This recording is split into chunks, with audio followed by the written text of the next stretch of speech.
This is the Matt Mosley Show. It is the Matt Mosley Show, E-Radio Network. Trey Wingo joining us now. You saw him for many years.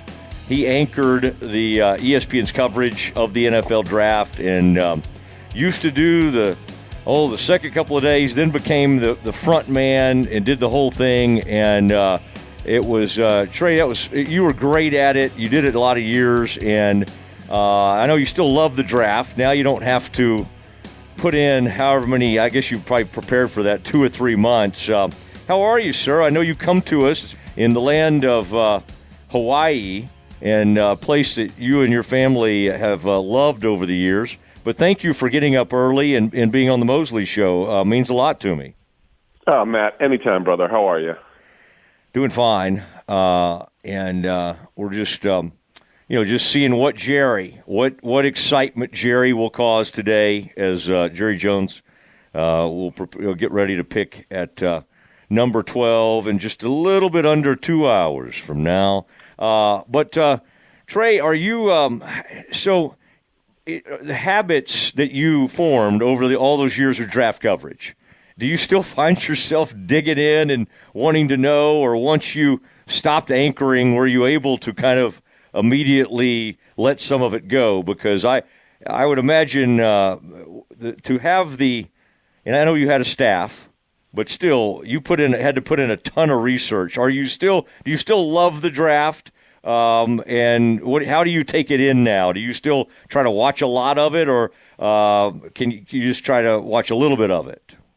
Yeah, look, the draft is the ultimate reality TV show, was the line that I always use. No one knows what's going to happen. There's no script.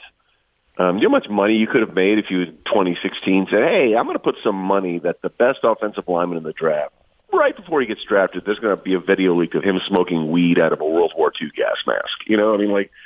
That doesn't happen. You can't prepare for that kind of stuff. Or one year the Vikings had to pass because they didn't get their pick in on time. They almost did it 2 years in a row. I mean, it was insane, So there's this element of just understanding what the draft is that I think is the most important thing. It's absurdly good theater more than anything else. And I know that they're, the football heads like Mel and back in the day Todd and now to some degree Lewis and Daniel Jeremiah, who does a great job with the NFL Network. I mean, they put in the work to really evaluate these players. And I never wanted to be considered a player evaluator because there were people that were much smarter and better at that than me. My approach was, when I did the draft, was people seem to look at the draft as our draftees as products, right? We need a tight end. Well, insert this tight end to replace that tight end. Like they're widgets or they're pieces of machinery. But in the end of the day, they're not. They're people. They're young men, very young men. And you never know what you're going to get. I mean, to me, the two most hilarious things that in football that I covered were people evaluating high school recruiting classes going into college and then translating that 4 or 3 years later into what that's going to be at the NFL level. Because if it were that simple and were that easy, we wouldn't get it wrong all the time. Mm-hmm. I mean, a good friend of mine, Paul Hembekides at ESPN, he does a great job there still.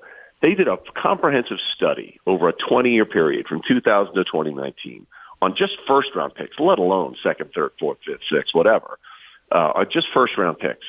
And the litmus test they used was if the team that drafted this player in the first round signed him to a second contract, then it was a good pick. And, for example, I think there were 54 quarterbacks taken in the first round between 2000 and 2019. Less than half of them got a second contract from the team that drafted them.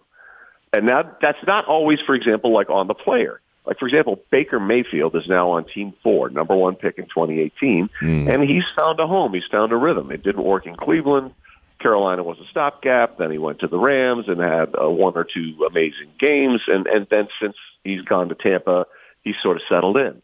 but it didn't work for a lot of teams. At one point, Sam Darnold and Baker Mayfield were on the same team, the Carolina Panthers, and they were 1-3 in the 2018 draft. And it's a crapshoot, and I do. It drives me crazy when people say, "Well, these are the top players in the draft. These are by far the best ones." You don't know that. You believe that that's the case. You think their skill set will translate. There's a million different things that could derail that person from being what you think he's going to be. So you have to go into it sort of open-minded and try and find the humanity in these individuals and understand that the humanity of it is the one thing you can't control, which is why a lot of times it doesn't work out.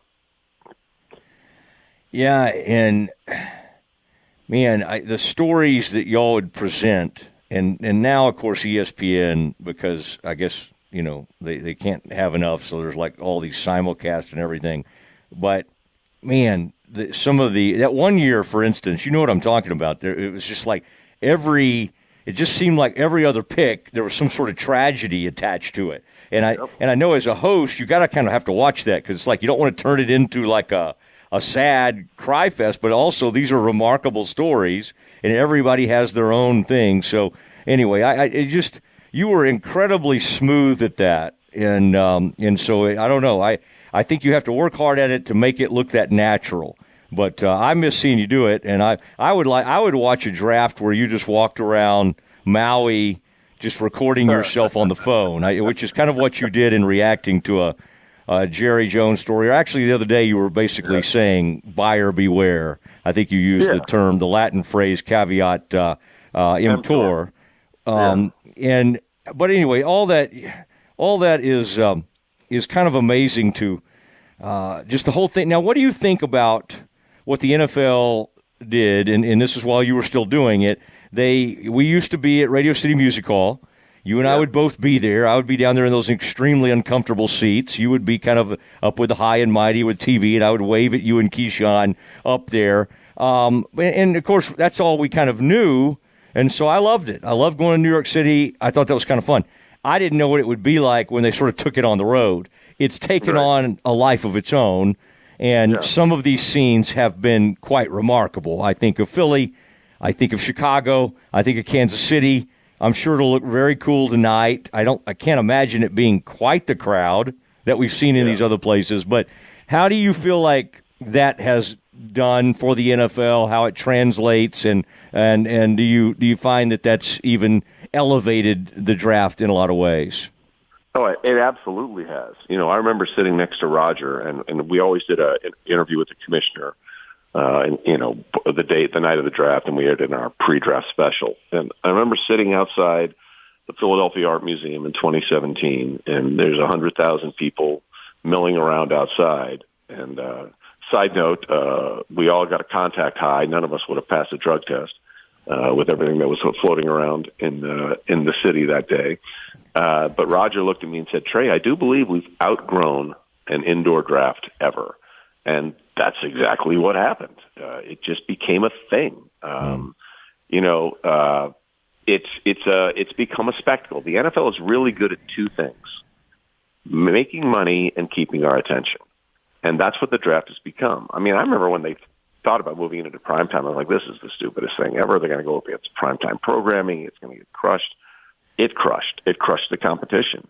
It wasn't even close. It's been a remarkable thing, and they're never going back to, just having it in one place on a Saturday afternoon. It used to be a Saturday, Sunday thing, and now it's Thursday, Friday, Saturday. And it's really smart. They're really brilliant about it. I mean, when the draft was in Dallas in 2018 and I was staying at the hotel, I ran into these guys in the lobby, and they had come to the draft from Scotland. And I said, well, why did you come to the draft from Scotland? Why didn't you go to a Super Bowl or something like that? And what they said was really interesting. First of all, it's impossible to get Super Bowl tickets. We all know that. Secondly, he said, if you go to the Super Bowl, and he did it in his thick Scottish accent, if you go to the Super Bowl, there's really only fans of two teams there. And it's really just about these two teams and blah, blah, blah, blah, blah, and all this kind of stuff. But when you go to the draft, you're around fans of all 32 teams, and it's this communal experience where even though we didn't win the playoff game or didn't get into the postseason or had a losing record, we believe that the draft is where it all can turn around for us. And we can figure out that this player is going to be the thing that takes us where we want to go. And it became a much more communal sort of event for 32 fan bases instead of 2. And I think that's the thing that the NFL tapped into when they changed the model of how the draft was going to be. And it's turned out to be a brilliant thing for them. And now we have every year cities vying and competing with each other to hold the draft, which means that's more money that the NFL can make. You know, and Trey Wingo's on as longtime host for ESPN of the NFL draft and pretty much everything else over the years. Did Sports Center, the women's Final Four, which that's another thing, Trey, you kind of helped. And, of course, UConn and Gino helped as well. But you kind of helped elevate that coverage over the years, and now it's kind of wild to see how the women generate huge ratings, and we see it more and more. You know, the WNBA hopefully will grow and get better, but the real money is to be made by staying in college, and that's Correct. where the college game is still way bigger than any kind of professional women's league kind of thing. But and by the way, I really wish you would do the rest of the interview in that Scottish brogue you rolled out there. But anyway, it is Trey Wingo, and Trey, If that's what you want, I'm happy to do it live. You talk about the contact high you got. I wonder, did you ever have some contact high there with the Fidelts in Waco, Texas? Or was anything ever floating around there, or did y'all stay away from that? I don't know what you're talking about, man. Trey and I did attend the same university back in the day, a little bit apart, but we did, and both share a love for Baylor. I think that your love ebbs and flows a little bit more than mine does, but that's okay. The Jerry thing the other day that I saw you kind of react to on Twitter was Jerry saying, and I kind of laughed too, because I was like, okay, this is just the thing about the spectacle, and hey, look over here, Jerry's really good at it. He's a ringmaster. As Larry Lacewell once said when he brought in T.O., he said if it helped sell tickets, he would bring in Charlie Manson. All right. Lacewell actually said that, the late, great Lacewell, to me after he brought in T.O. But Jerry says, I love the headline, Cowboys having pretty substantive trade talks, which any owner or any team could just throw that out, like we're open or, we're taking calls. But it's that's Jerry. And again, you've heard that over the years.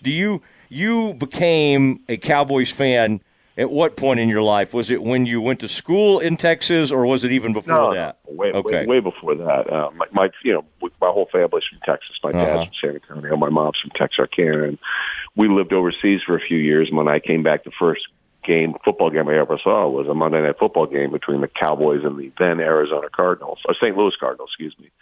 And then my dad was like, yeah, they're from Texas. I'm like, oh, okay, well, that'll be my team then. And that's sort of how that began. But the Jerry thing, look, it's lying season right now. I mean, from the start of the combine to the draft, it's lying season in the NFL. You can't believe anything that anybody says because they all have an agenda. There are two agendas leading up to the draft. Teams are trying to devalue players so they can get them maybe at a lower pick than they thought they might go at. Players are trying to elevate their value. So you have these competing agendas where players are doing everything they can to make their stock as high as possible. And teams are trying to, on some levels, devalue players. So maybe somebody will say, yeah, maybe we don't want that guy. And then they'll be able to get the guy that they wanted anyway. So there's all these sort of false flag operations that go on out there, and you just have to read through the BS. And so I don't know what the hell Jerry's talking about when he says, we've had pretty substantive trade talks. With who? For what?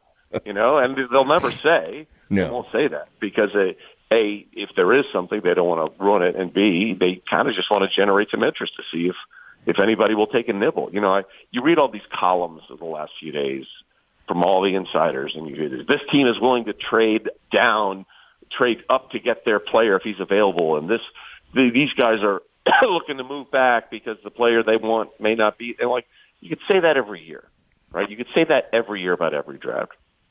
So this year specifically, when you look at this draft, I think the most real thing you can say is it's not great. There's not a ton of top-tier talent out there. Now, there's some good offensive linemen. There's maybe, I would say there's maybe 10 bona fide first-round picks. But there are 32 of them going to be picked. Right? That's the way it is. Not every year do you get, 6 quarterbacks in the first 12 picks like we had last year. And most of them look like they're going to be okay. We still don't know about the kid out of Michigan because he hasn't been able to get on the field. But there are going to be a lot of years where there's going to be a lot of picks taken in the first round that probably don't have first-round talent. And I think that's what we're seeing this year. I can't remember who it was wrote, the intrigue at 2, 3, 4, and 5 with the Giants and the Browns and all these other teams. They're looking to see if anybody's going to come up to them to maybe pick up Shadur Sanders or Hunter out of Colorado. Well, if he was such a bona fide guaranteed hit, why would teams at 2, 3, 4, and 5 thinking about letting someone else come up and take him, right?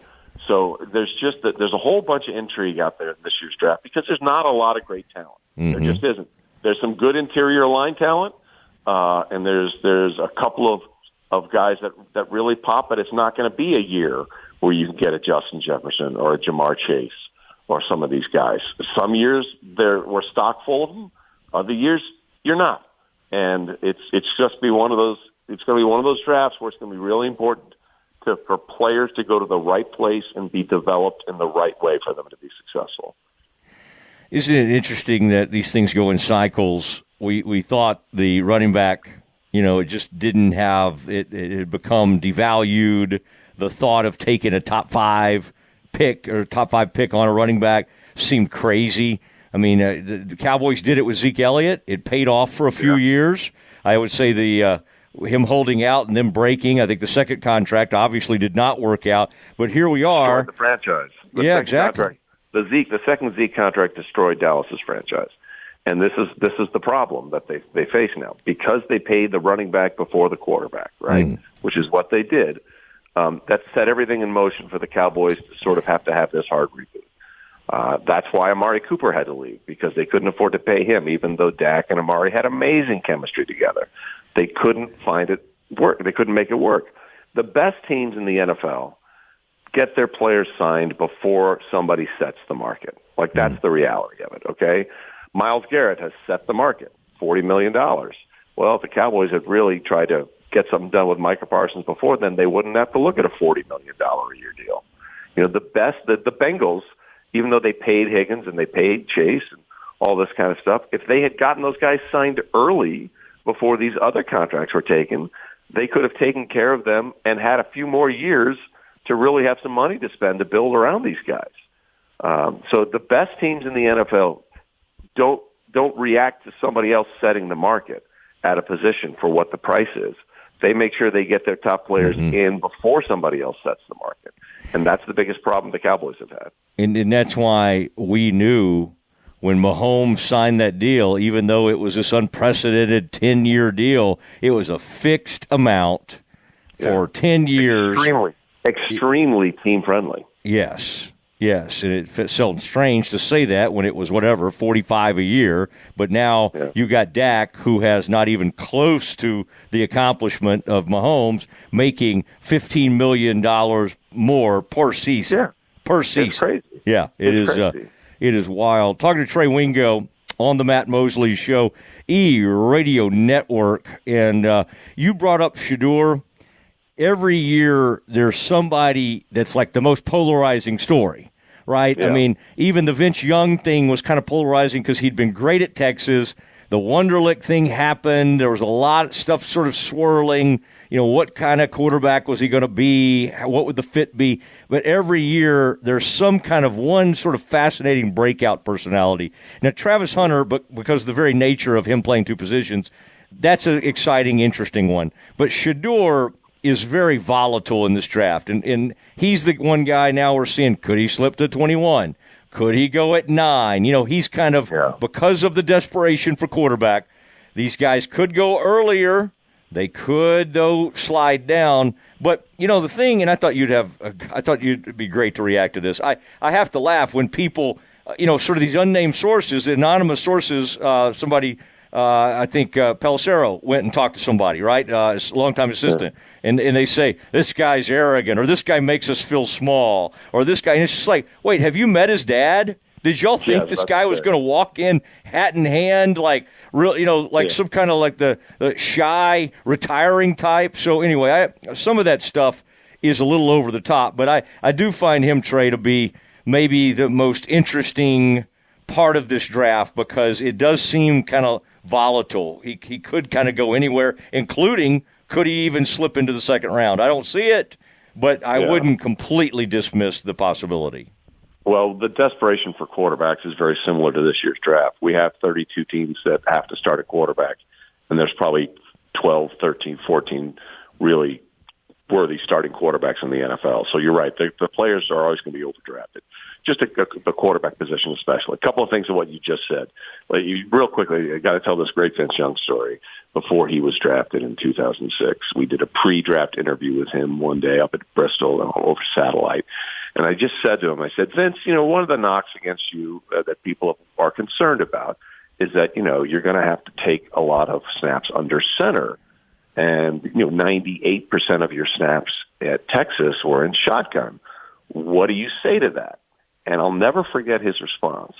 He said, well, basically it's the same thing. And I was like, man, this guy doesn't know what he doesn't know. And that is a huge red flag. And I remembered that all these years later. I'm like, nah, that's not how that works, bro. That's not it. As far as the arrogant thing for Sanders, that's the dumbest thing I've ever heard in my life. Okay. Because you're right. Not only his father, name me a winning quarterback who isn't arrogant. Was Peyton Manning not arrogant? Tom Brady, wasn't he arrogant? Joe Burrow, arrogant? Patrick Mahomes? If you're not arrogant as a quarterback, and I want to be clear, there's arrogance and then there's annoyance, right? Mm-hmm. But all of these guys are so full of themselves because they believe in themselves. Correct. And they believe they can get the job done. Now, how you present that to the media is a whole different deal. But if a guy isn't cocky and doesn't believe in himself, why do you want him? Like, why would you want him?